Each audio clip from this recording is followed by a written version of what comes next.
ക്ഷേത്രത്തിലെ വിഗ്രഹത്തിൽ ചാർത്തിയ മാല മോഷ്ടിച്ച മേൽശാന്തി പിടിയിൽ. പാലക്കാട് സ്വദേശി ഹരികൃഷ്ണനാണ് കോഴിക്കോട് പന്തീരങ്കാവ് പോലീസിന്റെ പിടിയിലായത്.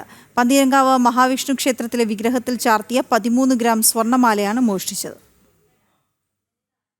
3 മാസം മുമ്പാണ് പന്തീരങ്കാവ് മഹാവിഷ്ണു ക്ഷേത്രത്തിൽ മേൽശാന്തിയായി ഹരികൃഷ്ണൻ ചുമതലയേറ്റത്. ക്ഷേത്രത്തിൽ വിഗ്രഹത്തിൽ ചാർത്തിയിരുന്ന മാല കഴിഞ്ഞ ഏതാനും ദിവസമായി കാണാത്തതിനെ തുടർന്ന് ക്ഷേത്രം ഭാരവാഹികൾ മേൽശാന്തിയോട് അന്വേഷിച്ചിരുന്നു. എന്നാൽ ഓരോ ദിവസവും വിഗ്രഹത്തിൽ കളഭം ചാർത്തിയതിന് അടിയിലാണ് മാല എന്നതായിരുന്നു മറുപടി.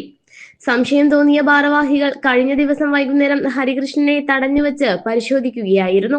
പന്തീരങ്കാവ് പോലീസിനെ വിവരമറിയിക്കുകയും ചെയ്തു.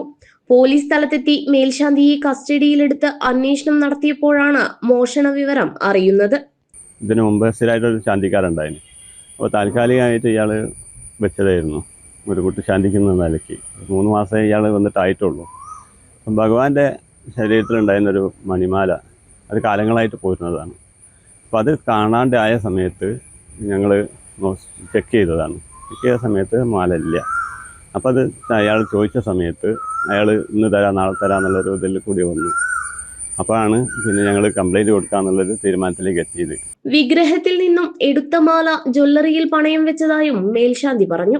ഇത് കണ്ടെത്താനുള്ള ശ്രമവും പോലീസ് ആരംഭിച്ചിട്ടുണ്ട്. ക്ഷേത്രത്തിലെത്തുന്ന ഭക്തരോട് കാര്യസാധ്യത്തിനു വേണ്ടി പലപ്പോഴും സ്വർണം ചാർത്താൻ ആവശ്യപ്പെട്ടതായും ആക്ഷേപമുണ്ട്. അറസ്റ്റ് രേഖപ്പെടുത്തിയ പ്രതിയെ ഇന്ന് കോടതിയിൽ ഹാജരാക്കും. ജനം, കോഴിക്കോട്.